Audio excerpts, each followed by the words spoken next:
Բարև ձեզ, հարգելի ժողովուրդ, բարև երկիր, բարև ազգ։ Մուսա ունեմ խոսելու այս թեմայի մասին, որը վերջին շաբաթներին շատ եմ մտորել, այսօր երևի թե արժի արտահայտվել եւ սկսենք մեր թեման նրանից, որ վերջերս մեր Հայաստանի Հանրապետության իշխանությունների կողմից հաճախ լսած կլինեք, ընդդիմությանն ուղղված են խոսքը, որ պետության համը բերաններդ կմնա, սպառնալիքի ձևով։ Իհարկե, այս խոսքը վարչապետը հնչեցրել է նաև այսօրվա արդեն դեռ լեգիտիմ վարչապետը, որտեղ հեսա նոր վարչապետ եւ հետ կարգվի, դա արդեն կլինի ոչ լեգիտիմ։ Այսօրվա դեռ լեգիտիմ վարչապետը կամ արդեն ոչ լեգիտիմ հաշվի առնելով թե ինչպիսի ընտրություններ է կազմակերպել,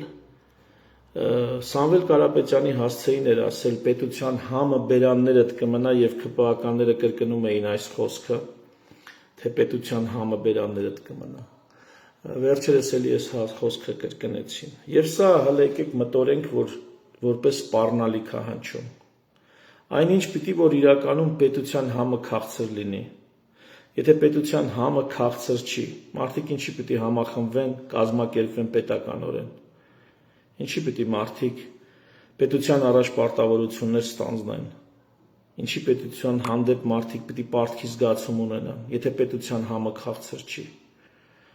Օլիմպիական չեմպիոնը, ասենք Արթուր Ալեքսանյանը, որը կարա տասնապատիկ եւ չգիտեմ, բազմապատիկ ավելի մեծ եկամուտներ, բարիքներ ստանա, եթե ինքը օրինակ Ամերիկայի Միացյալ Նահանգների դրոշի տակ կպնի։ Կան չէ շատ հարուստ պետություններ, ովքեր սպորտսմեններին միլիոնավոր, տասնյակ միլիոնավոր, 100 միլիոնավոր դոլարներ են վճարում եւ այդ երկրներում էլի գնամ Միացյալ Նահանգներ կամ չգիտեմ Գերմանիա կամ մյուսը կան ֆիրմաներ սպորտային համազգեստի կամ սպորտային գույքի ֆիրմաներ, որոնք էլի տասնյակ միլիոնավոր դոլարներ կվճարեն մենակ որպեսզի այդ սպորտսմենը իրանց բրենդը լինի։ Ես այս օրինակը շատ եմ բերել, բայց մեր օրերում ամենաայսպես հռչակավոր եւ ամենից շատ մրցանակներ բերած սպորտսմենը երևի թե Արթուր Ալեքսանյանն է։ Եվ եթե պետության համը քաղցր չի, մեր պետության համը քաղցր չի, Արթուր Ալեքսանյանը ինչի պետք է օրինակ Հայաստանի դրոշի տակ կպնի եւ ոչ Միացյալ Նահանգների, եթե երկրորդ տարբերակը բազմապատիկ ավելի շահեկան է։ Եվ սա վերաբերում նաև մյուս սպորտսմենների։ Սպորտսմենների վրա շատ հեշտ է հասկանալ, բայց նույնը կարելի է ասել գիտնականների մասին։ Ինչի պիտի գիտնականները աշխատեն Հայաստանի պես սուղ պայմաններով եւ գիտության այսպիսի անմխիթար վիճակում գտնվող միջավայրում, ինչպիսին Հայաստանում է, եւ ոչ թե թողնեն գնան հարուստ երկրներ։ Եվ ինչն է պատճառը, որ այդ մարդիկ այնուամենայնիվ շարունակելու են մնալ Հայաստանում։ Նույնը կարելի է բժիշկների մասին ասել, նույնը կարելի է IT ոլորտի ինժեներների մասին ասել, շատերի մասին կարելի է այսպես ասել։ Եվ մի հատ պատճառը, մեծ պատճառը, այն հիմնական պատճառը, որով այս մարդիկ մնում են Հայաստանի Հանրապետությունում եւ ուզում են մարտնչել Հայաստանի դրոշի տակ, ուզում են ծառայել Հայաստանի Հանրապետության ժողովրդին, հայ ազգին, էտենա որ պետության համը քաղցր է։ Եվ երբ որ մենք ինչ որ մեկին ասում ենք պետության համը բերանդ կմնա սպառնալիքով, դա նշանակում է պետության համը դառնա, չէ՞։ Այսինքն դա վատ պետություն է։ Եթե պետության համը պետք է ասոցացվի դառնության հետ, սպառնալիքի հետ, ապա դա վատ պետություն է։ Միևնույն ժամանակ իշխանությունը, մենք հաճախ նույնացնում ենք պետությունն ու իշխանությունը, նույն որպես հոմանիշներ ընկալելով, այնինչ իշխանությունը դա մեկ ինստիտուտ է կամ մի քանի ինստիտուտ է պետության կառավարման, իսկ պետությունը դա տարածքն է իր ժողովրդով համակարգված իրավակարգով որոշակի եւ կառավարման համակարգով, այսինքն պետությունը այս ամբողջն է։ Երբեք չի կարելի, թեև ես ինքս հաճախ իշխանություն բառի փոխարեն օգտագործում եմ որպես հոմանիշ պետություն, բայց չի կարելի սա նույնացնել, որտեղ իշխանության համը այդ նա պիտի դառը լինի։ Լավ պետության իշխանության համը պիտի դառը լինի, ու միայն բացառիկ զոհողության պատրաստ անձինք կարող են գնալ իշխանության, վերցնել իշխանություն ու ծառայել երկրի համար բարձրագույն արժեքներին, որոնք ավելի բարձր են, քան իշխանությունը, քան իրանց եղած մանդատը։ Այդպիսի արժեքներից է օրինակ իրավունքի գերակայությունը, արդարությունը, արդարադատությունը, համընդհանուր կամ հանրային բարիքը, այդպիսի արժեքներ կան, որոնք ավելի բարձր են, քան այն մանդատը, որ ստանում է իշխանավորը, եւ ահա այս արժեքներին ծառայելու համար բավականին զրկանքներ պետք է կրի մարդը, իշխանավորը, որտեղից էլ գալիս ենք այն մտքին, որ իշխանությունը դառնա, ու մարդը պետք է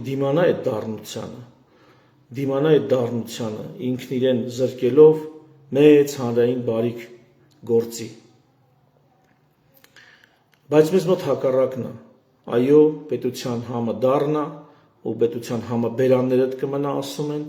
իսկ իշխանությունը քաղցր է, եւ ամեն գնով, թե գործող այսօրվա իշխանությունները, թե նախկինում եղած իշխանությունները, ամեն գնով փորձել են պահեն այդ իշխանությունը, ամեն գնով, որովհետեւ իշխանության համը քաղցր է, այնինչ հակառակը պիտի լիներ։ Եվ այստեղից, ես խոսքս որպես նախաբան ընդունելով, ուզում եմ անցնել հաջորդ մի շատ կարևոր դրվագի, դա օգտակար գործողության գործակիցը, որ ունի պետությունը։ Գիտեք չէ ինչ է օգտակար գործողության գործակից։ Դա այն թիվն է, որը կարելի է տոկոսով արտահայտել, դա այն թիվն է, որը ցույց է տալի, թե ինչքան ջանք, ինչքան էներգիա ծախսելու արդյունքում ինչքան աշխատանք ենք ստանում, ինչքան արդյունք ենք ստանում։ Ես մոտավոր մի քանի օրինակներ բերեմ օգտակար գործողության գործակցի համար, օրինակ մարդկությունը ստեղծել է, ինժեներական միտքը ստեղծել է շոքե մեքենա, շոքե քարշ, երբ որ ածուխով գոլորշու ազդեցությամբ շարժիչը գործի է դրել շոքե քարշ, ասենք գնացքները, նավերը կամ ինչ որ մեծ հաստոցներ, եւ շոքե քարշի օգտակար գործողության գործակիցը գիտեք ինչքան է, 3%, հաշվարկներով մինչև 30-33% տեսական թղթի վրա ինժեներները, ֆիզիկները հաշվել են, բայց իրական կյանքում պրակտիկայում 3%-ը չի գերազանցել շոքե քարշի օգտակար գործողության գործակիցը։ Սա ինչ է նշանակում։ Սա նշանակում է, որ վառված ածուխի էներգիայի միայն 3%-ն է դարձել աշխատանք։ Միայն 3%-ն է դարձել, ասենք, գնացքի շարժում, պտույտ։ Էլ մնացած 97%-ը այդ վառված ածուխի էներգիայի ուղղակի ջերմության ձևով տարածվել է, այսպես, ցրվել, կորել է։ Նույն կերպ բենզինային մեքենան շատ ավելի բարձր իհարկե օգտակար գործողության գործակից ունի, բայց ինչքան գիտեմ, այնուամենայնիվ ցրվող էներգիան չեմ պատրաստվել նախորոք այս թեմայի համար, որտեղից մանրամասները էական չէ։ Բենզինային շարժիչը ներքին այլմաստ շարժիչը ավելի բարձր ՕԳԳ ունի, բայց էլի էներգիայի ձևով ցրված, ջերմության ձևով ցրված էներգիան, այդ այրվող բենզինի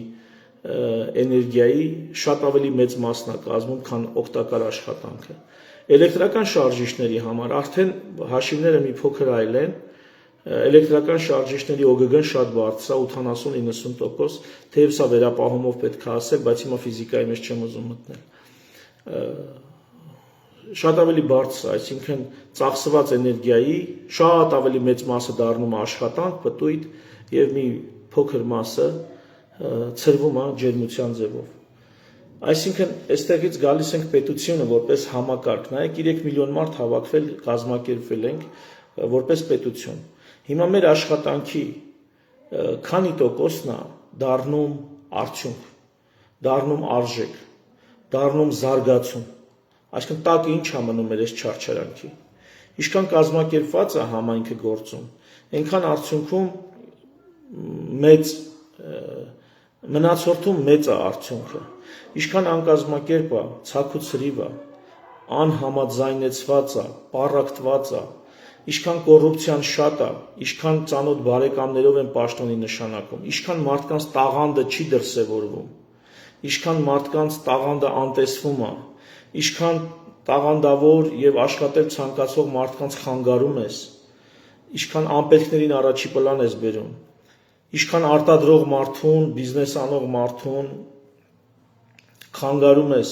ինչքան նրա ապրանքը թողում ես, որ փչանա, չես թողում, որ ինքը զարգանա, որովհետև ինչ-ինչ պլաններ ունես աշխարհ քաղաքական։ Այնքան ցածր է օգտակար գործողության գործակիցը։ Եվ կորումը, մարդկանց ջանքը, համագործակցությունը, մի ազգի պատկանելը, նույն երկրի քաղաքացի լինելը կորում է։ Վերջին շրջանում մենք մի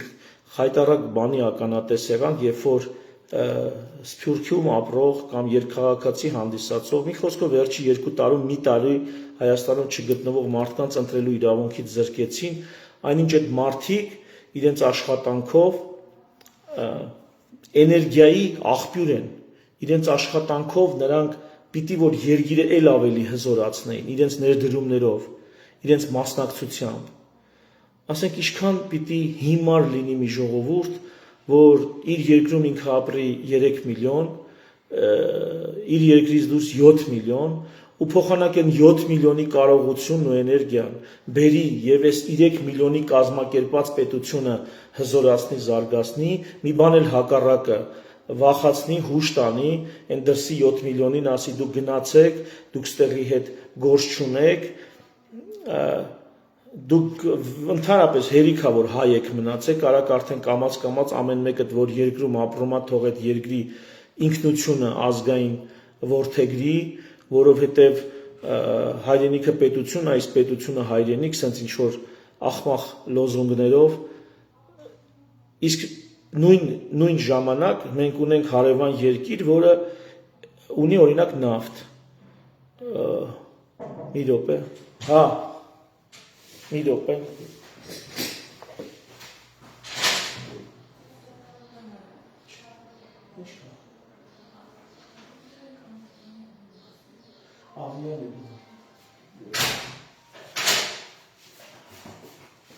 հազար ներողություն, հարևան երկիրը ունի նավթ, այսինքն ինքը կարա շատ ցածր օգտակար գործողության գործակիցով աշխատի երկիրը, ինչը խիստ հարցականի տակ եմ վերցնում, բայց ինքը ունի էներգիայի աղբյուր, որը կարա վերցնի ծախի աշխարհին, ունի գազ, վերցնի ծախի աշխարհին ու դրանով իր երկրի համար բարիքներ ստեղծի։ Մենք չունենք էդի։ Մեր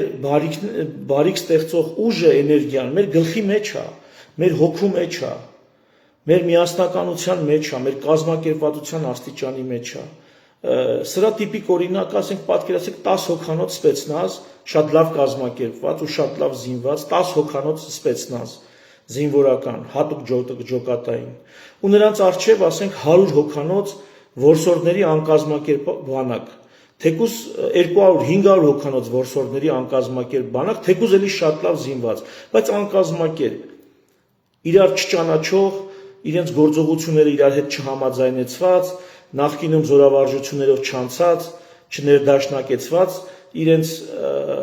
կարողություններն ու քայլերը, ով ում կհաղթի, եթե 100 կամ 500 հոգանոց որսորդների խումբը դուրս գա սպեցնազի առաջ, ով կհաղթի։ Իհարկե սպեցնազը կհաղթի,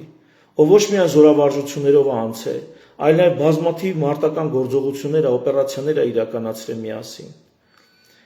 ովքեր ճանաչում են իրար, ովքեր արուն քրդինքի ճանապարհ են անցել,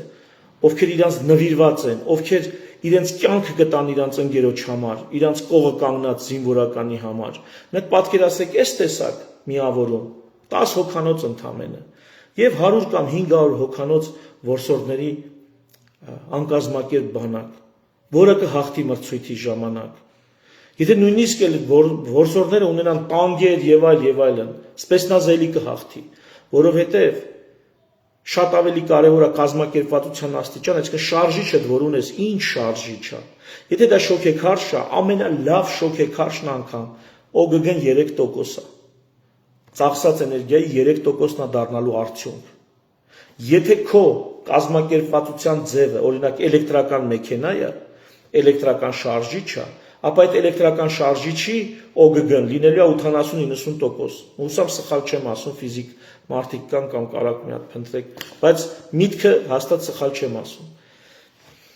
Ես դպրոցական կրթություն եմ, էլի հիմա ինչ հիշում եմ, այդ եմ ասում, հատուկ չեմ նայել։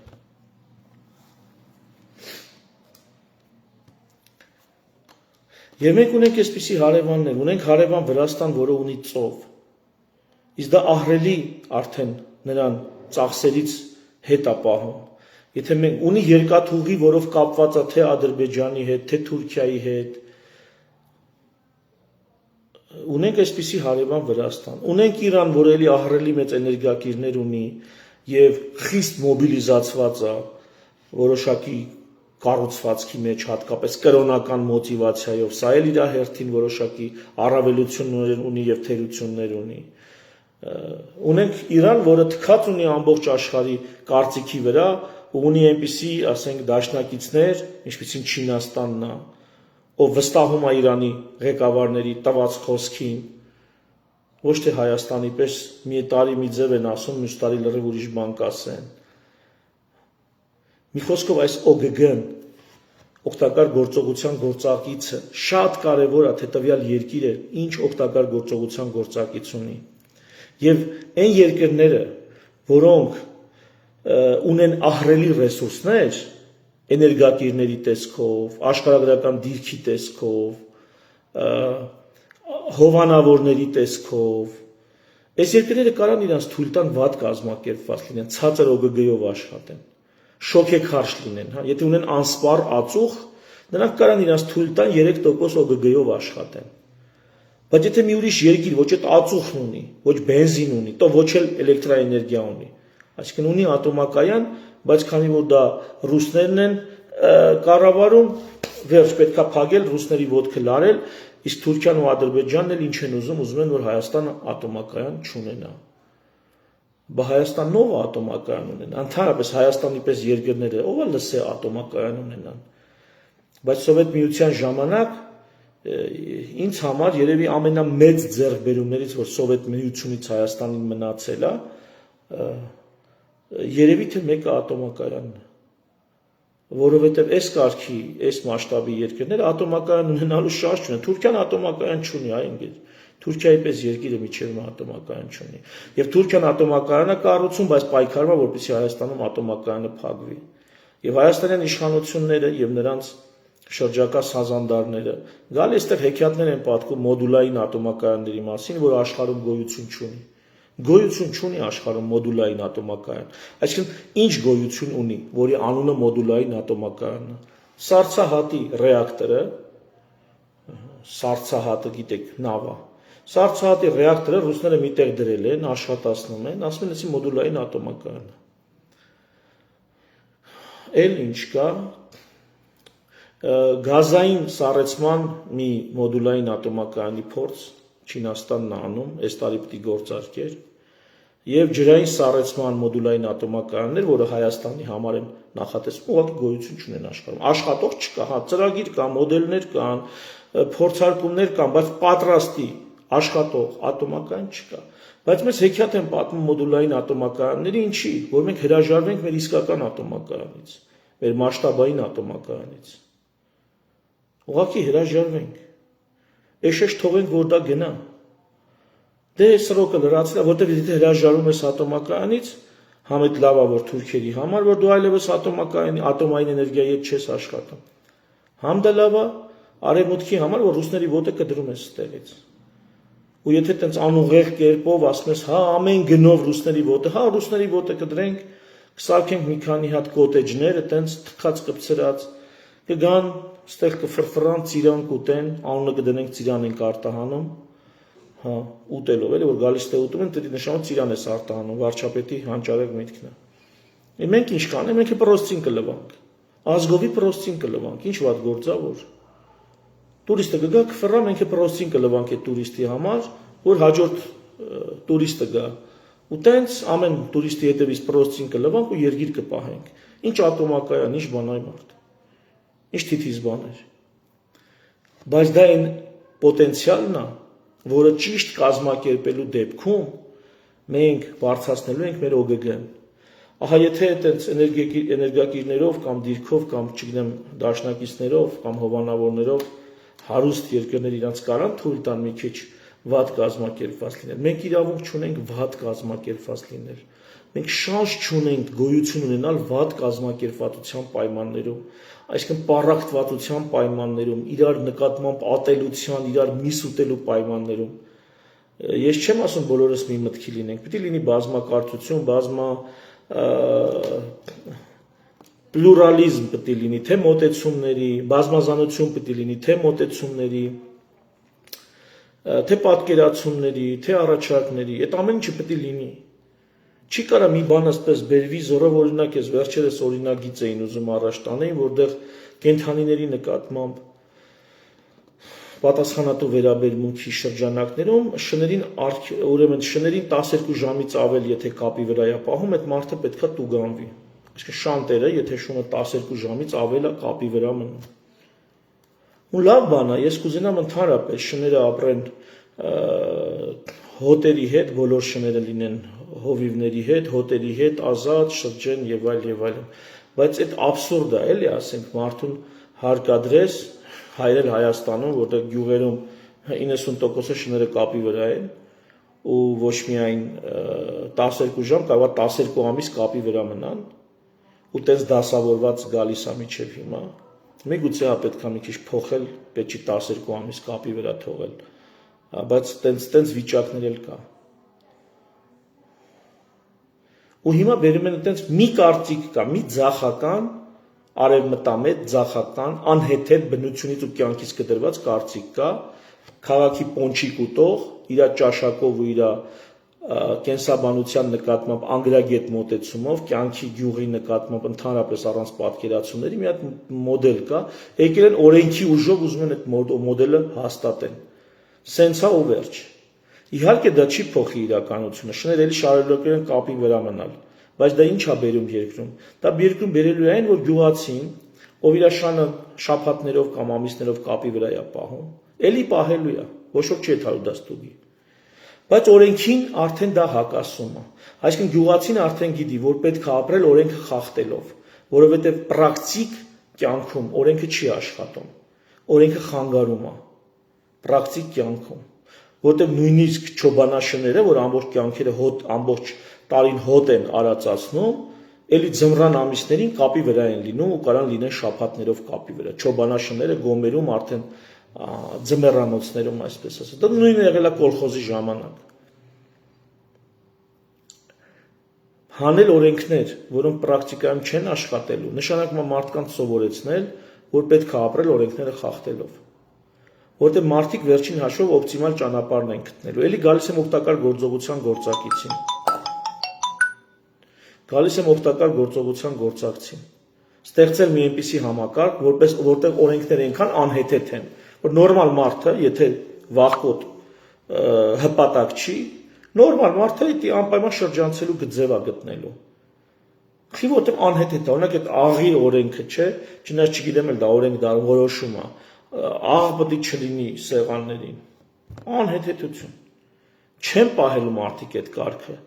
Եվ դրանով մարդիկ գնում են սովորում են արդեն ինչի, որ օրենքները ձևական են, օրենքները պետք չի պահել։ Օրենքները հռչակագրային են, ձևի համար հռչակված է, պետք չի պահել։ Արդյունքում գալիս է մի օր սահմանադրություն է խախտվում, ու մարդիկ արդեն սովոր են, հա ասում են, դե ինչ եք սահմանադրությանը հղում անում, որ ասում ես դե խախտվում է սահմանադրությունը, ասում է դե ով չգիտի, որ օրենքները գրված են ձևի համար։ Իրական կյանքը լրիվ ուրիշ բան է, այնտեղ օրենքների դաշտում գրածը լրիվ ուրիշ բան է։ Այսինքն դու փոխանակ քաղաքացու մեջ իրավագիտակցություն եւ օրենքի նկատմամբ պատասխանատվության զգացում զարգացնես այնպիսի օրենքներ գրելով, որոնք քո ժողովրդին են պետք։ Գնում ես այնպիսի օրենքներ ես գրում, որոնք պետք են արևմտյան գրանտներ տվողներին կամ ընդդեից քաղաքական ազդեցություն ունեցող ուժերին, այդպես օրենքներ ես գրում, նրանք ասում են ապրես, կարաս ընտրությունները ալխային խախտես, ինչ ուզում ես արա, կամ նույնիսկ գրանտներ են տալի, կամ ինչ որ ուրիշ ձև են աջակցում, բայց քո երկրում դու ապականում ես օրենսդրական դաշտ, բերելով այնպիսի կարգ, որը անհեթեթ է, հնարավոր չի մարդը պահի, անհեթեթ է։ Օգտակար գործողության գործակցի թեման ստե շատ կարևոր է։ Եվ ինչպես ենք մենք կազմակերպվելու, շատ կարելի է սրա մասին խոսել, ուզում եմ ասեմ, սա կարևորագույն կտոր է։ Երկիրը, եկեք մի քիչ սկզբից սկսենք, տեսեք, մարդը բնույթով որ ծնվում է, ինքը չգիտի որ թվականում է ծնվել։ Ինքը չգիտի, օրինակ, մեր թվարկությունից առաջ 5-րդ հազարամյակն է, թե մեր թվարկությունից հետո 5-րդ հազարամյակն է։ Մարդը ծննդաբերվող, ծնվող, լույս աշխարհ եկող մարդը, մարմինը, այդ երեխեն, ինքը չգիտի որ թվում է ծնվել։ Ինքը ճիշտ նույն կարգավորումներով է ծնվում, նույն ուղեղային, նյարդային համակարգով է ծնվում, ոնց որ ծնվել է սրանից 12000 տարի առաջ։ Ոնց որ ծնվել է, երբ որ քարանձավում էր ծնվում։ Ոնց որ ծնվել է, երբ որ գետնափոր տներում էր ծնվում։ Ոնց որ ծնվել է, երբ որ ասենք, չգիտեմ, 1940-ականներին մարդը նույն ձևի է ծնվում, այսինքն նույն ուղեղային պոտենցիալով։ Ժամանակի ընթացքում դարը, մշակույթը, միջավայրը այդ նորածնից ստանում է ժամանակակից մարդ։ Այսինքն եթե ծնված մարդը հայտնվի քարանձավում, ինքը մեծանալու է որպես այդ քարանձավային մարդի պես մարդ։ Եթե մեր միջավայրում է մեծանում, մեր պես է մեծանալու։ Այդ նույն մարդը մեծանա Բրիտանիայում, բրիտանացու պես է մեծանալու։ Գերմանիայում գերմանացու պես է մեծանալու։ Որոշակի առանձնահատկություններ իհարկե կան մարդկանց միջև տարբերություն, բայց դա ոչինչ չի փոխում։ Հիմքում կախված է թե այդ մարդը ինչ համակարգում, ինչ միջավայրում է մեծանում։ Ահա մարդը ի սկզբանե, մինչև այդ միջավայրը, այսինքն մշակույթը իրան կմշակի եւ ինքը կդառնա մարդ մշակութային, ի սկզբանե ինքը գալիս է մարդ կենսաբանական, մարդ սոցիալական, այս ամեն ինչը բնական է, բայց ինքը մարդ քաղաքական, մարդ տնտեսական, մարդ մշակութային դառնում է, դա դառնում է, այդպես չեն ծնվում։ Ծնվում են մարդ կենսաբանական, ծնվում են մարդ սոցիալական, այսա գենետիկորեն ամրագրված է։ Բայց մարդ քաղաքական, ինչպես Արիստոտելն էր ասում, մարդը քաղաքական կենդանի է։ Մարդ տնտեսական, այդ չգիտեմ, Մարքսն աստեղով ասել։ Մարդ տնտեսական եւ մարդ մշակութային, մարդը դառնում է մշակման ենթարկելով։ Մշակույթը էդի վայրի հումքի, նախաստեղծ վայրի բնականի մշակված տարբերակն է։ Քարը կա, քարի վրա տաշում ես խաչքար ես ստանում, այդ մշակում ես, ինքը դառնում է խաչքարը մշակույթ։ Ապառաժը ինքը մշակույթ չի։ Ապառաժը տաշում սարքում ես, ասենք, չգիտեմ, եգիպտական բուրգի պես մի բան, դառնում է Քեոպսի բուրգ, դառնում է մշակույթ։ Ինչև այդ ինքը հումք է, վայրի է, բնական է, նախաստեղծ է, այդ ձև։ Հիմա նույնը մարդը ամեն օր ծնվում է ծնարաններում, ինքը չգիտի որ թվական է եկել։ Ֆանտաստիկ կինոների մեջ կա, չէ՞ տես բան Տերմինատորի մեջ գալիս է գնում է մեկին գտնում ասում որ թվականն է։ Հիմա պատկերացրեք երեխան ամեն օր որ ծնվում են ծնարաններ, իրանք չգիտեն լույս աշխարհ գալուց քարանձավ է լինելու թե ծնարան, ստերիլ։ Իրանք չգիտեն, ավելին իրանք սպասում են, որ ընդ քարանձավ է լինելու։ Իրանց կարգավորումները սպասում են, որ ընդ պիտի քարանձավ լինի։ Մենք ինչենք այդքան բանը ասա, այդքան մորթին, շուբայի մորթին, այդքան մեզ պուպուշ, մեզ դուրեկան։ Ինչ է այդքան դուրեկան։ Դիք ինչ նախնա հակում է։ Երևի դա գալիս է այն ժամանակներից, երբ որ մարդը ասես բրթոտ մորթոտ, այսինքն մարդ չի եղել, նախամարդ է եղել։ Մորթոտ բրթոտ մի հատ կենթանի է եղել։ Ու ձագը իր մորը այդ բրթոտ մորթիոտ վիճակում է զգացել, ու այդ զգացումը գենետիկ ամրագրված, մինչև այսօր գալիս է։ Արդեն երբ որ մարդը հոմո սափիենս էր, ոչ այդքան փրչոտ, այսպես ասած, այդ ժամանակ էլ արդեն մորթիներ կային, որոնք տաքացնում էին այդ նորածին երեխային։ Ու այդ մորթիների այդ փափկությունը մարդը շարունակում է իր հետ բերել որպես այնքան դուրեկան հատկանիշ։ Դա գենետիկորեն ամրագրված։ Ծխի հոտը, այդ օջախի հոտը, կրակի այդ թույլ այդ հոտը, խունկի հոտը, այդ ինչի՞ է մեզ այդպես դուր գալիս։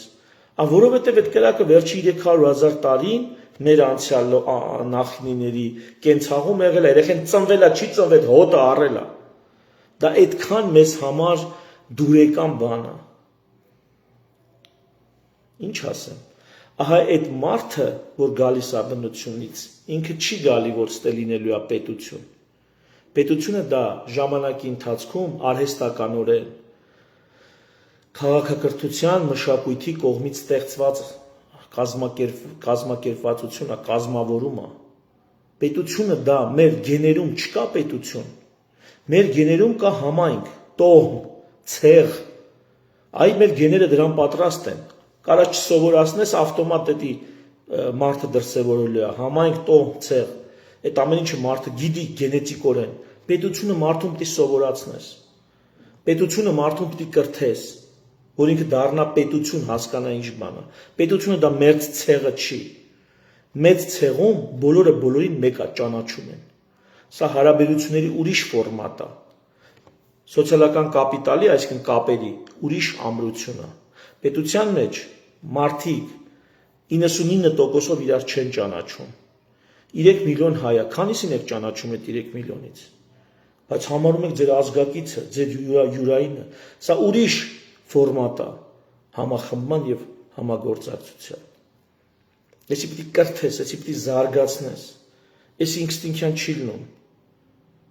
Էսի նվագելու երաժշտություն նվագելը հնարավոր է ինստինկտյան։ Չկրթես, չզարգացնես, չսովորացնես, հլնի ու սկսի դաշտամուրի վրա խզարել։ Հնարավոր չի։ Այդպիսի մի բան է քաղաքացի լինելը։ Դա շատ նուրբ մատերիա է, շատ նուրբ բան է, որ պիտի ժամանակի մեջ կրթես, հղկես, ու սերունդը պիտի դառնա քաղաքացի, որ այդ սերունդն էլ դաստիարակի իրանից հետո եկող սերունդ քաղաքացի, դրանից հետո եկողն էլ իրան սերունդ քաղաքացի։ Իսկ դու հպատակության, որը դաստիարակվել է, այդ էլ մի առանձին խնդրեմ է։ Մեր մեջ հպատակությունը շատ ընտիր դաստիարակվել է եւ սերունդ մենք ժառանգել ենք իրար, հպատակության մշակույթ, հպատակության քաղաքական մշակույթ, եթե կուզեք այսպես ասել։ Եվ հիմա 30 տարի անց ինձ թվում ահագին բան է փոխվում, ճիշտ է, անկախություն բերած սերունդը բավականին ոգևորված, բայց այդ պետական պատկերացումների սերունդ չէր։ Իրանք պետությունը մեկը չէին պատկերացնում։ Իրանք պատկերացնում են, որ պետությունը դա մեկ ազգ, մեկ պետություն, ամուր սոցիալական կապերի վրա, որ մենք արյունակից ենք, մենք բոլորս հայ ենք, մենք քույր ու եղբայր ենք, սենց է, չէ՞ պատկերացում։ Մինչև հիմա շատ ֆիդայական մտածելակերպով մարդկանց մոտ այդ է պատկերացումը, որ մենք բոլորս հայ ենք, մենք բոլորս քույր ու եղբայր ենք, ոչ մենք քույր ու եղբայր չենք։ Մենք ոչ էլ նույն ընտանիքից ենք, մի ընտանիք ենք։ Մենք մի ազգ ենք, դա ուրիշ բան է։ Այդտեղ մարդիկ իրար հետ յոլա են գնում մի գաղափարով, որ թեև չեմ ճանաչում, թեև իր հետ կապ չունեմ, բայց ինքը իմ հետ ունի ընդհանուր ինքնություն։ Մենք մի ընդհանուր կազմակերպության մեջ ենք,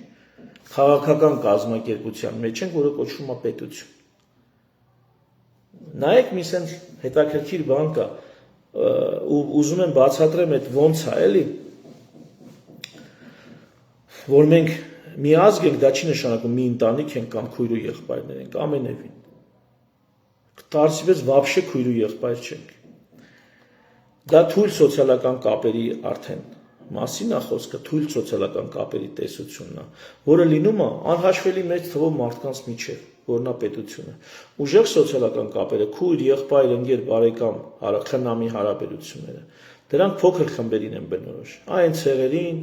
տոհմերին եւ այլ եւ այլն։ Ստե մի շատ կարևոր բան եմ ուզում ասեմ, որ երբ որ 3 միլիոն մարդ իր հետ հավաքվում, ասում եմ նույնիսկ մարդու ուղեղը թույլ չի տալի, որ դու 100,000 մարդու անձամբ ճանաչես, թույլ չի տալի։ Գիտական հետազոտություններ կան, որ մարդը լավագույնը շատ ընտիր ձևով կարա ճանաչի, ամենաշատը եւ հարաբերվի, փոխհարաբերվի շփումների մեջ լինի, ամենաշատը 150 հոգու հետ։ Դեմքով կարա ճանաչի 1500 հոգու։ Դրանից ավել էլ չի ճանաչում։ Ինքը նայում է, իրան թվում է ծանոթ, ասում մենք ծանոթ ենք, մենք ինչ որտեղ հանդիպել ենք, չէ, դուք ոչ ծանոթ եք, ոչ էլ հանդիպել եք։ Ուղղակի 1500 հոգի, որ դու ճանաչում ես դեմքով, այ մնացած մարդիկ դրանց ինչ որ չափ նման են, ինչ որ մեկին նմանացնում ես։ Բայց եթե մարդը անձամբ 1500 հոգուց ավել չի կարա ճանաչի։ Շփվել սերտենես չի կարա, 150 հոգուց ավել հարաբերություններ, ամուր հարաբերություններ հնարավոր չէ։ Որ 1500 հոգուց ավել չես կարա ճանաչես, այս գիտական տվյալներ եմ ասում, փաստեր եմ ասում, Դու ոնց ես 3 միլիոնի հետ գործ բռնելու։ Այստեղ գալիս ենք արդեն պետությանը եւ ազգին։ Սա լրիվ ուրիշ նյութ է, լրիվ ուրիշ արժեք է։ Սկիզբը ո՞րն է։ Սկիզբը այդ քարանձավից մեր օրերը անցումը մեկ էլ մի բան էլ ասեմ, ինչով է կարևոր, քարանձավի ժամանակ կային լիքը ազատ տարածքներ, անտառներ, Էսկոմենկով։ Հիմա ազատ տարածքներ չկան։ Հիմա ուր գնաց, դա ինչ որ մեկի սեփականությունն է կամ ինչ որ համայնքի կամ ինչ որ պետության սեփականությունն է։ Այսինքն ուզած չուզած բնության մեջ ապրելու մեր խնդրեմ ենք առաջ ունենում, որ sense թե նենց միտեղ գնան գալու են ասեն, էսի քոնը չի դուրս արի ստեղից։ Ու շատ լուրջ մարդիկ են գալու ասեն, ընդհանուր միջև պետությունը։ Ասեն պետական ստրուկտուրաները, ուժայիններ եւ այլ եւ այլն։ Ահա ի սկզբանե ոնց է եղել, հավաքվում են մարդիկ, առաջի этаպը, որ մարդիկ պիտի կարողանան իրար միշտ չուտելով միտեղ մնան, դա համակեցությունն է։ Ուղղակի միտեղ մնան։ Ուղղակի վստահեն, որ գիշերը այս մյուսը չի գա իրար մորթի, թեև անծանոթ է, բայց տոլերանտություն են, հանդուրժողականություն ունենան 3 միլիոն մարդ իրար նկատմամբ։ Սա առաջի աստիճանն է, որ պետքա հասնի ազգը։ Նո այս դեպքում հələ ազգ չի։ Ժողովուրդը, հա, ժողովուրդը գոնե պիտի կարողանա իրար միշտ չուտի, 3 միլիոն մարդ միտեղ ապրեն, բայց իրարից չգողանան։ Բայց իրար կոկորտ չկրծեն, բայց գիշերը չգնա մեկը մեկին մորթի։ Սա բարդ գործ է։ 3 միլիոն մարդու համոզել, որ հանգիստ կարած գիշերը քնես, եթե մարդը չհամոզվեց, զենք խառնելու է նստի։ Հետո մի քանի հոգով, ում սիմպաթիան իրար հետ կբռնի, միասին հերթապահություն են անելու գիշերը, որ կողի մի քանի հոգին չգան իրանց վնասեն։ Այստեղ ահռելի էներգիա է ծախսվում համակեցության պայմաններում, ահռելի էներգիա է ծախսվում այդ անվստահության մթնոլորտի պատճառով, այսինքն այս մարդիկ կարային գիշերը քնեին, կարային անիմաստ չհերթապահեին, կարանց այդ աշխատանք անելու փոխարեն մի հատ ուրիշ բան ստեղծեին, արարեին, ուրիշ աշխատանք անեին։ Բայց համակեցության համար հնարավոր է ինչ-որ մի բան ստեղծել։ Օրինակ ստեղծել մի մարմին, որը կերաշխավորի, որ ոչ ոքի չեն գա ու չեն վնասի։ Կամաց սկսում ենք, չէ, իրավապահ համակարգի ձևավորումը։ Իսկ եթե 3 միլիոնը միևնույն ժամանակ առանց իրար ճանաչելու որոշում են համակեցությունից անցնել համախմբման, սա արդեն մեծ պոտենցիալ ունի լավ բանի վերածվելու։ Հավաքվում են ինչ-որ հատկանիշի շուրջ, ու ընդհանուր թշնամի ունեն, օրինակ, 3 միլիոն մարդ ընդհանուր թշնամի ունեն, արդեն համախմբվում են։ 3 միլիոն մարդ հասկացել են, որ միասնական ուժերով ավելի մեծ բաներ կարան կառուցեն եւ ստեղծեն բոլորի համար օգտակար կամ յուրաքանչյուրի համար օգտակար, քան եթե ամեն մեկը ինքնիրանով փորձի հարցեր լուծել։ Ավելի լավ ժամանակ կարան անցկացնել, եթե 3 միլիոն մարդ համախմբվեն, քան եթե մենակ բոլոր ամեն մեկը իր համար ունի փորձի մի բան անել։ Համախմբումը այդ երկրորդ աստիճանն է, որ համակեցությունից մենք անցում ենք անում դեպի լավ բաների։ Իսկ եթե համախմբումից հետո մարդիկ գալիս են ընդհանուր հայտարարել ու սկսում են կազմակերպվել, ինչա նշանակում կազմակերպվել, արդեն պարզ է ով է պահակություն անում, ով է արտաքին թշնամու հետ պայքարում, ով է ներքին խուլիգաններին զսպում, ով է սովորացնում երեխեքին, ով է հաց թխում, ով է, չգիտեմ, բժշկություն անում, սենց ով ինչով է զբաղվում ու ոնց են բոլորն իրար աջակցում, ոնց են հիվանդներին ու թույլերին տեր կանգնում, ոնց են ուժեղներին ծափ տալի փառաբանում որպես չեմպիոններ եւ դրանով զգում իրենց ընդհանուր ինքնությունը։ Այսպես կամաց կազմակերպումը բերում է արդյունավետություն, սրա անունը դրել ենք պետություն։ Բայց եթե անունով ունենք պետություն, բայց նա ներսում կազմակերպված եւ համակարգված չի, ապա դա մի թեթև համախմբումա լավ, հիմնականում համակեցություն է, ցածր OGG-ով, շատ ցածր OGG-ով։ Եվ որպեսզի մարդիկ համակեցությունից միջև համախմբում եւ համակարգում ճանապարհն անցնեն, ելի եմ ասում, առաջի բանը որ պետքա, դա պետքա փոխադարձ վստահություն, որ իմանա գիշերը չի գալու իրան մորթի, իրանից չի գողանալու կամ այնպես չի լինելու, որ նա հիվանդ էր, ես նրան օգնեցի, բայց երբ որ ես հիվանդանամ ինքը անտեսելու է։ Իսկ փոխադարձություն է ուզում մարդը։ Այս փոխադարձ վստահության եւ այս փոխօգնության մթնոլորտի համար պարտադիր է, որպեսզի մարդիկ վստահեն միմյանց։ Բայց ինչքան էլ ուզում ես վստահենք իրար, միշտ լինելու է մի աղբի տղա, որը գալու է ու ասենք խլելու է ինձնից, խլելու է քեզնից, խաբելու է քյոլ մստելու է։ Բայց դրա հարցերը ոնց պետք է լուծենք։ Ուրեմն պետք է լինի մեկը, որ այդ անպիտաններին հավաքի դրանց հարցերը լուծի։ Օրինակ, հարևանը տեկել է կամ հարևանը չի հեռու գյուղից բարեկամ, ասում է ես փող չունեմ, $100 փող կտաս ինձ։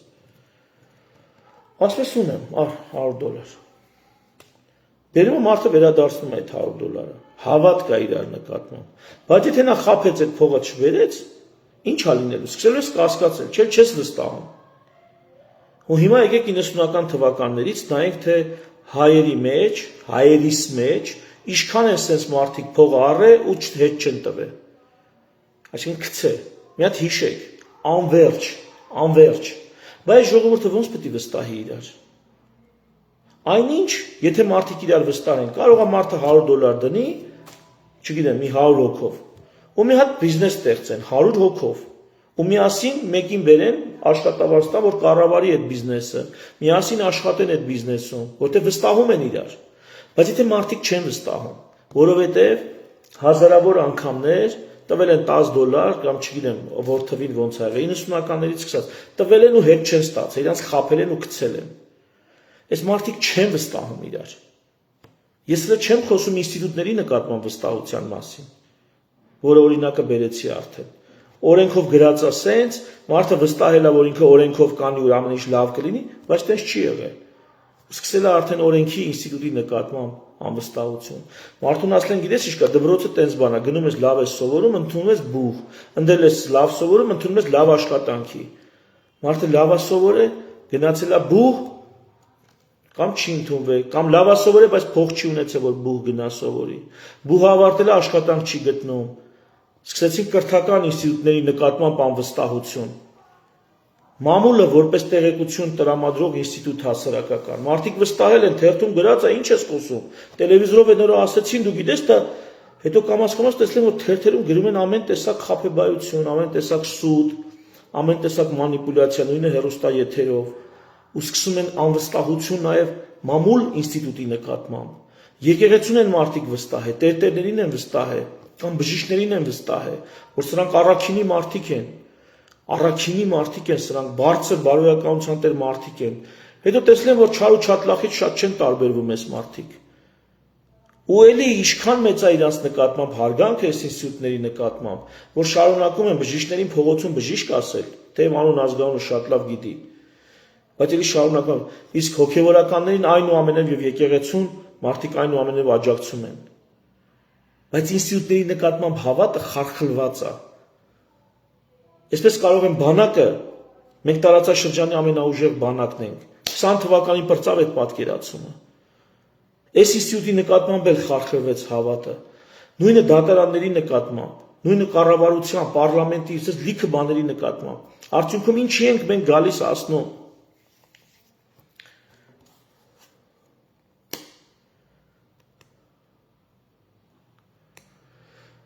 Ես հիմա նայում եմ պրասնոտատերի քանակը 71 է, երևի օրվա ժամը հարմար չի։ Միգուցե մեծամտություն եմ անում, բայց ես չգիտեմ այս տեսակ զրույց խոսք Հայաստանում էլ երբ ու որտեղ է հնչում։ Այս ամբողջ տեղեկատվական աղբի մեջ էլ երբ ու որտեղ է հնչում։ Այս բովանդակությամբ խոսք ես չգիտեմ, մամա ջան, էլ որտեղ է հնչում։ Եթե հնչում անձիկ ուղարկեք հղումները, ես ինքս ծառավ եմ այս տեսակ զրույցների։ Իսկ եթե չէ, խնդրում եմ, այս վիդեոն տարածեք ինչքան հնարավոր է շատ։ Ինչքան հնարավոր է շատ։ Հայ ազգին ամենաշատ այս զրույցն է պետք։ Սրանից կարևոր զրույց հայ ազգի համար չկա։ Մնացածը 50 տարի հետո էլ այս զրույցը լինելու է, այս նույն զրույցը, այս նույն արժևորությամբ, կարևորությամբ։ Այն մնացածը այսօր սենց եղավ վաղ ուրիշ ձև ժողովուրդ, խնդրում եմ տարածեք այս վիդեոն։ Ահա մեր փոխադարձ վստահությունը 90-ականներից սկսած միգուցե մինչև դա էլ կորավ իրար նկատմամբ, որտեղ անverջ խափող գցողներ կային մեր միջավայրում, որտեղ դեֆիցիտի միջավայր էր եւ այլն, եւ ինստիտուտների նկատմամբ։ Մենք պետություն չենք, Տոմենսկի նախիր չենք, որտեղ նույնիսկ նախիրը բնույթով, то չէ, հենց տոп շտի նախիրի չափ, տոп տոշնի նախիրի չափ։ Բայց տարբերությունը գիտեք որն է, մեր որպես անկազմակերպ, ամբոխի եւ նախրի։ Նախրին, երբ որ գիշատիչը հարձակվում է, ուրեմն ամենաուժեղներն ու զորեղները ասենց վազելով եթում են։ Հետևը մնում են մանր-մունր բանգաբութուլքեքը, նրանց էլ գիշատիչը ուտում է, կշտանում է, նու համ նախիրն է, այսպես ասած, սելեկցիայի ենթարկվում, համ գիշատիչներն են կուշտ։ Մեր դեպքում մեր նկատմամբ որսի դուս եկած ուժերը հիմնականում արտաքինից երբեմն ներքին, ասեցի, լիքը աղբի տղեկ կան մոբիլիզացված։ Այս ուժերը ուրիշ բան են նայում։ Նայում են մեջների ուժեղնով է, մեջների ամենամեծ կոտոշներով նով է, առաջինը նրան են գյուլում, հետո են մյուսին են գյուլում, հետո են մեկն է ավտովթարի ելնում, հետո են մեկի այնքան են դավադի տանում, որ թողնի երկրից գնա, հետո են մեկի գործն են փագում, ու սենց տակը մնում են ճլորած, անիմաստ զանգվածները, այ մեր որսորդները մարդ են, մարդը վայրի կենթանուչի պես չի որսում, ասում ամենաթույլին, ամենանիհարին գյուլեմ, այդ ամենանիհարին տանենք ուտենք, այտենց վայրի կենթանին է որսանում, մարդը որսում ամենալավին, ամենաուժեղին, շատ կեղտոտ որսանում մարդ, դա բնական որս չի, ահա մեր նկատմամբ էլ այդպես են որսանում, մեր միջի ամենալավներին նեղացրե, խափե, քծե, ճնշե, բռնաճնշե, մահափորձեր արե, վերացրե, մտակը մնացել ենք, ովքեր որ մնացել ենք, բայց հիմա պետք է վարյան չունենք, չլորացենք, ինչ ենք, պետք է կազմակերպենք, ձև չունենք, ահա պետք է այդ վստահության մթնոլորտը վերականգնվի, իսկ վստահության մթնոլորտը վերականգնելու համար երկրում պետք է լինի արդարադատություն։ Այսինքն ցանկացած մեկը պետք է իմանա, որ եթե եկավ Իրանից $100 ուզեց, ասես տուր, ասում է, այս $100 քեզ։ Եվ հետ չտվեց, ինքը սիրուն դիմում է այդ արդարադատություն իրականացնող մարմնին, ասում է, լսի, գիտես, դու $100 տվել եմ, չի տվել։ Ասում է, պրոբլեմ չունես, գնա քո գործին։ Եթե $100 ձեռից առնում են, թե ոնց են առնում, այդ իրանք գիտեն։ Թե աշխատցնում են $100-ի, թե բան են անում։ Բերում տալիս, ես քո $100։ Վաղ այդ նույն մարդը նորից գալի ասում $100 տուր, ասում է։ Անվերջ գա ուզի, անվերջ կտա, գիտես ինչի։ Որտեղ վստահ է, որ իրեն չեն խաբելու ու չեն գցելու։ Միշտ կա մի մարմին արդարադատություն իրականացնող, որը կգնա ու կբերի։ Կգնա ու հատուցումը կստանա։ Արդարադատությունը, ըստ իմ պատկերացումների, դա պետության համար առաջին ֆունկցիան է, որովհետև դա է ապահովում այն փոխադարձ վստահության մթնոլորտը, որը թույլ է տալի մարդկանց համագործակցել ինտենսիվ կերպով, շատ ակտիվ ձևով համագործակցել այդ վստահության մթնոլորտը։ Եթե չկա այդ վստահության մթնոլորտը, եթե մարդկանք իրար նկատմամբ եւ ինստիտուտների նկատմամբ հավատը կորցրել են, ապա մարդիկ չեն համագործակցի, չեն համակարգվի, իսկ դա նշանակում է ՕԳԳ-ի կտրուկ անկում, կտրուկ խիստ անկում։ Մենք քարանձավային մարդու մակարդակին ենք վերադառնում, նիզակներով կանգնած ամեն մեկս մեր քարանձավի դիմաց։ Իսկ մեր շրջապատում են արդեն հզորագույն կազմակերպվածությամբ երկրներ, որը դիկտատորական, ավտոկրատիկ կազմակերպվածություն է, որը դեմոկրատիկ կազմակերպվածություն է, դա արդեն էական չի։ Նրանք կազմակերպված են իսկ մենք ոչ։ Էլի խնդրում եմ այս վիդեոն տարածեք։ Եվ հիմա պետության համը ո՞րն է։ Պետության համը, որ պիտի բերաններումս մնա։ Այդ մեր բերանում պետք է մնա պետության համը։ Դա քաղցր համ է։ Դա երբ որ առանձին վերցրած մարդիկ ոչինչ չեն կարողանում անեն։ Կամ չեն կարողանում այնքան արդյունավետ գործել, որքան խումբն է գործում։ Խումբն էլ չի կարող այնքան արդյունավետ գործի, որքան մի ամբողջ պետություն 3 միլիոն մարդ կարա գործի։ 3 միլիոն մարդ։ Ու այս հարաբերությունները, ինստիտուցիոնալ հարաբերություններ են, թույլ սոցիալական կապերի վրա, բայց փոխադարձ բարձր վստահության, Մարդիկ իրար վստահում են պետության մեջ, ազգի մեջ, ոչ թե որովհետև դա քույրն է իրա կամ եղբայրն է, ինչպես մեր անկախություն բերած հայրերն են պատկերացրել, հա, որ մենք բոլորս միազգ ենք, ուրեմն քույրեր ու եղբայրներ ենք։ Ոչ։ Մենք հենց թարսիպես հեչ քույրեր ու եղբայրներ չենք։ Մենք իրար վստահում ենք, որովհետև ընդհանուր արժեք ենք ձեռք բերել։ Պետություն, որը մեզ համար արդարադատության ճանապարհով փոխադարձ վստահություն է ստեղծել օտարների միջև։ Մենք օտարներ ենք փաստացի, բայց մենք գործում ենք որպես համագործակցություն, որպես մի ընդհանուր կազմակերպվածություն։ Ընտանեկան առումով օտար ենք, բան ազգային մակարդակում, ազգային մակարդակը պետական մակարդակն է, էլի։ Ազգային մակարդակում մենք համաքաղաքացիներ ենք, համերկրացիներ ենք, հայրենակիցներ ենք։ Այ հայրենակիցը, համաքաղաքացին, համերկրացին, ինչ ասեմ, մենք իրար հետ բացարձակ վստահության մթնոլորտ ենք, որտեղ մենք ունենք այդ կապուտ անձնագիրը, Հայաստանի Հանրապետության քաղաքացի,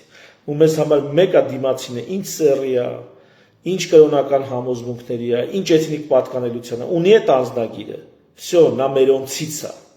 նա մեզնից մեկն է, քույր չի, եղբայր չի, բայց մեզնից մեկն է, ու սա թույլ է տալու, որ դու թափ հավաքես, որ դու քո կազմակերպվածության մեջ մեծ արդյունք ստեղծես բարձր ՕԳԳ-ով։ Այս օրերին Ծառուկյանի հանդեպ իրականացվող արդարադատությունը իբրև թե դա հենց ծաղր է արդարադատության նկատմամբ, ծաղր։ Բոլորն էլ հասկանում են, որ էսի շահերից Նիկոլի հրահանգն է, Նիկոլի ուզածով է, 8 տարի ոչի բան չի արել, այսօր է որոշի անի, որովհետև ռեյտինգի խնդիր ունի։ Սա հետի հասկանում են։ Բոլորը տենում են, որ արդարադատություն չի դա պատվերով համերգ է։ Դա պատվերով համերգ է։ Ու սա ինչ անում, մեր վստահությունը իրար նկատմամբ մեծացնում է, իշխանությունների նկատմամբ ժողովրդի վստահությունը մեծացնում է, ոչ, ամենևին։ Մի մասը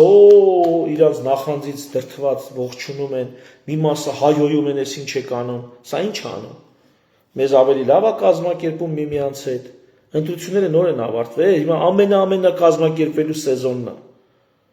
Մենք հիմա պետք է, այսինքն, էդ էլ բացատրեմ։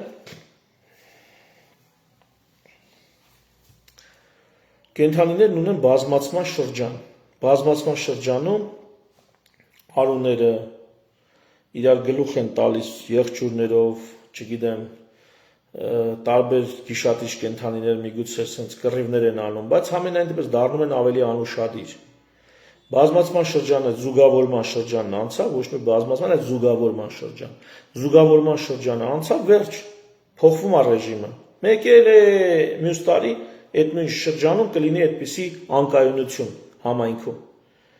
Մինչև մյուս տարի տենց անկայունություն կլինի։ Այդ շրջանում, այդ անկայունության շրջանը անցավ, վсё։ Նույնպես ընտրություններն են։ Ասենք,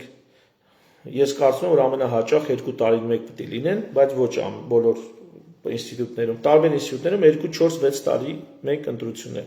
Երկրում պետք է 2-4-6 տարին մեկ ընտրվող ինստիտուտներ լինեն, ստացվում է, որ 2 տարին մեկ ընտրություն է, էլի։ Ահա 2 տարին մեկ եղավ նախընտրական շրջան, եղավ անկայունություն, հաղթահարեցինք այդ շրջանը, որոշումները կայացրինք, ում պետք էր ընտրեցինք, վերջ,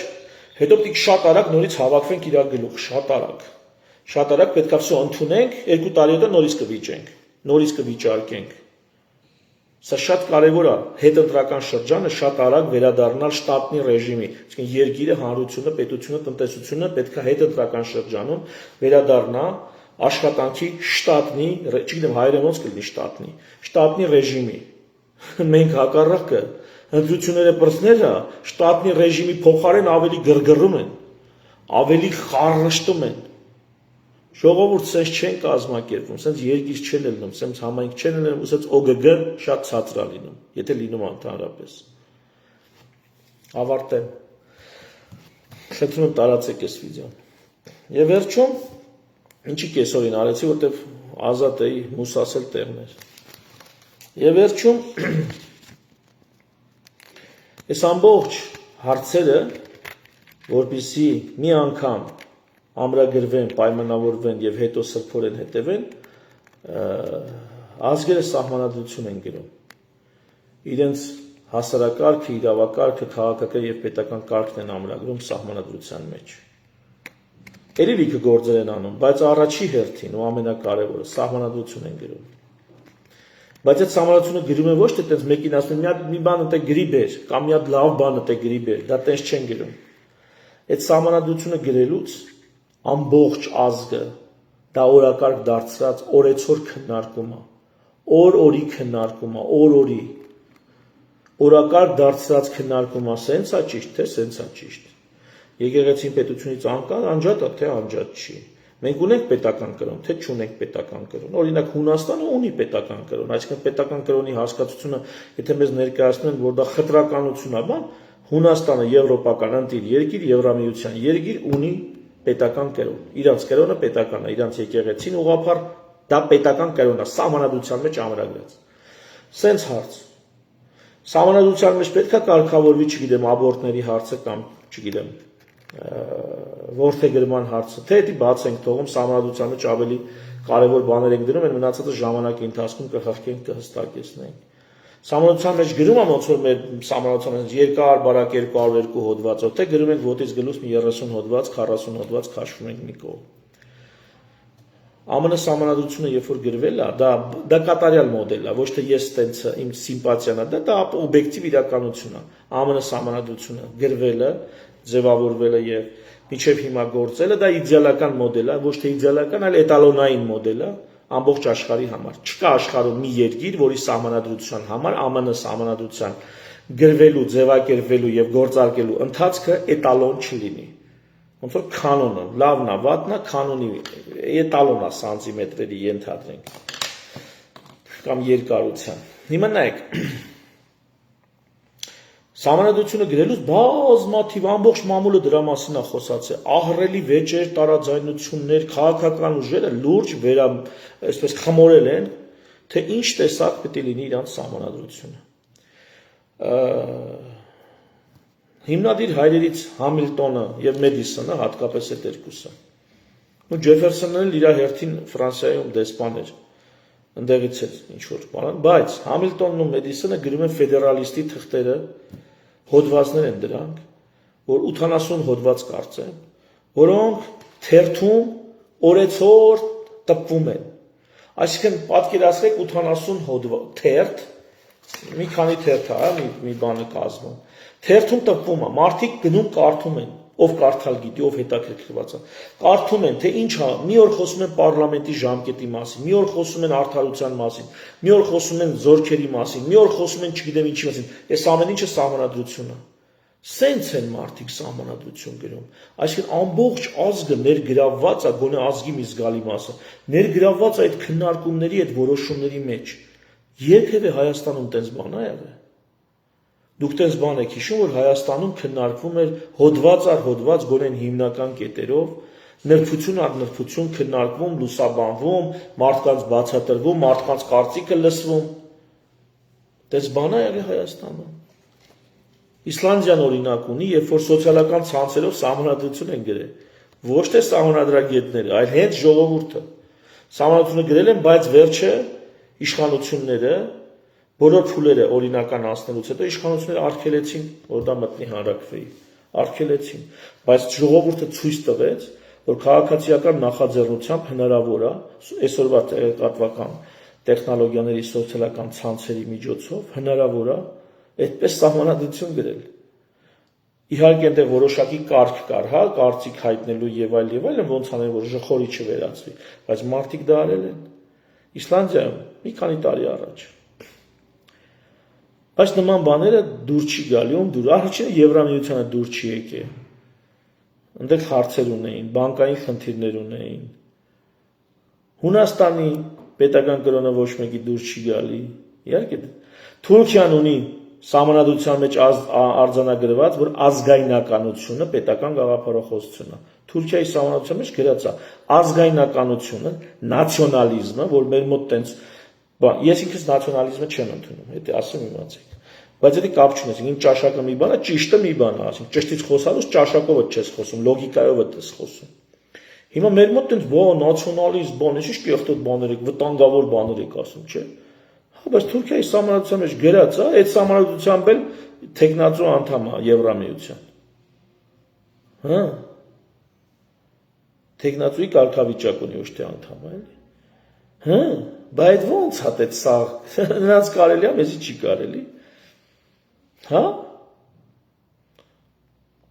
Ես մի քիչ եթե իմ համար ազգայնականությունը դա հենց պետականությունն է, հենց պետականությունն է, էլի։ Պետականապաշտությունն է, ոնց ասեմ, հանրապետականապաշտությունն է։ Իմ համար դա է ազգայնականությունը։ Ահա թե ես ինչ եմ պաշտում։ Ես չեմ ուզում անպետություն ազգ լինեմ, շատ ուժեղ ազգ լինեմ, բայց անպետություն։ Ու ես գիտեմ, եթե մենք պետություն եղանք, մենք արդեն ավտոմատ ազգ ենք։ Այն ժողովուրդը, որը պետականորեն կազմակերպվել է, արդեն ազգ է։ Իսկ քանի պետականորեն չի կազմակերպվել, ինքը ժողովուրդ է։ Այս հարցերի մեջ էլ մի երկու բան ասեմ, կարող է դուրներդ գա։ Իսկ այն որ ժողովուրդ թե ազգ ոնց է ճիշտ ասել, ժողովուրդ ջան, երկու բառով մեկնաբանեմ, հա։ Միջազգային փաստաթղթերում իրավունքի սուբյեկտ ժողովուրդն է գրած, ոչ թե ազգը։ Ինչու՞։ Որովհետև իրավունքի սուբյեկտը նաև այն ժողովուրդները, օրինակ Լեռնային Ղարաբաղի ժողովուրդը, որի պետությունը ճանաչված չէր աշխարհի կողմից, Լեռնային Ղարաբաղի Հանրապետությունը ճանաչված չէր, բայց իրավունքի սուբյեկտ է։ Այսինքն հələ պետություն չի, այսինքն դեռ ազգ չի, բայց իրավունքի սուբյեկտ է։ Հետևաբար ժողովուրդը նույն կերպ մի խոսքով մնացած պետությունների ազգերին այդ ժողովուրդ կարգավիճակի մեջ են դրել որպես համայնական, համայնքային, կոլեկտիվ, քաղաքական սուբյեկտ։ Դրա համար իրավական փաստաթղթերում ժողովուրդ է գրած։ Այդ վերաբերվում է բոլոր նրանց, ովքեր կազմակերպվել են կամ ուզում են պետականորեն կազմակերպվել, հայտ են ներկայացրել, կամ պետականորեն չէ, բայց ինչ որ իրավունքներ են ուզում ներկայացնել։ Իսկ ազգը դա արդեն կոնկրետ պետություն դարձած ժողովուրդներն են։ Միայն այն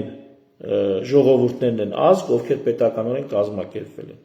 Ու այդքան էլ կապ չունի իրանք ինչ էթնիկությամբ են, քանի շվեյցարացին ազգ է, թեև Շվեյցարիայում լիքը տարբեր էթնիկություններ կա, 4 հատ պետական լեզու կա։ Իտալերեն, գերմաներեն, ֆրանսերեն եւ ինչ որ բնիկների լեզու, այդպես։ Բայց մի ազգ է։ Այդպես լինում է, էլի։ Այսինքն ազգը պետությունը ինքնիստինքյան նշանակում է, որ արդեն ազգ կա։ Ցանկացած պետություն այդ ազգն է ներկայացնում, այդ ազգի պետականորեն կազմակերպված լինելը։ Սա ոչ թե էթնիկության կամ կրոնական ազգային, այլ քաղաքական ազգն է։ Քաղաքական առումով պետական ազգն է։ Եվ հայերս, որ հայ ենք դարձել, այսպես ասած, այդ ինչով է եղել։ Եղել է Կիլիկյան Հայաստան, որը պետականորեն կազմակերպել է ահռելի թվով մարդկանց, որպես Հայաստան։ Եղել է Բագրատունիների Հայաստան, Արշակունիների Հայաստան, Արտաշեսյանների Հայաստան, Ուրարտու է եղել։ Այս ամեն ինչը պետականորեն կազմակերպել է ահռելի զանգվածներ ժողովրդի։ Եթե այսպես մի քիչ կոպիտ խոսանք, Կասպից ծովից մինչև միջերկրական ծով,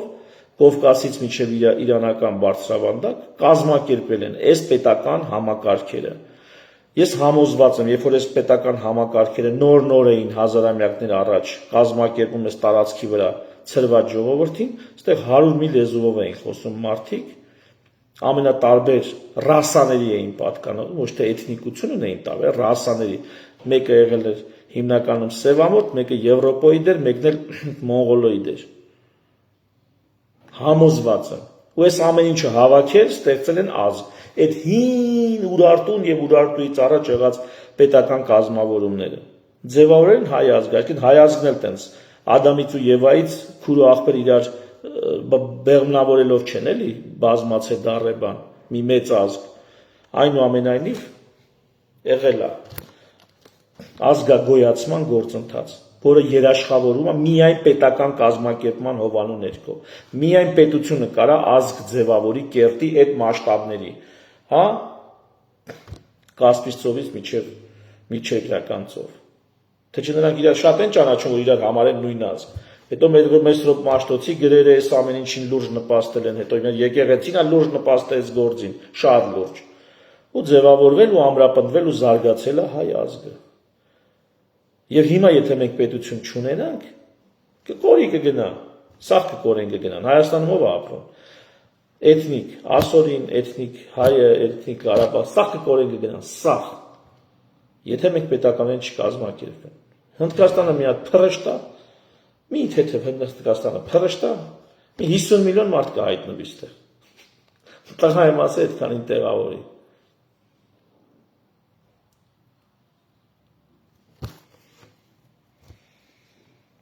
Ինչով ավարտեմ։ Իրա լավ բան ասեմ, դուխ տամ բան։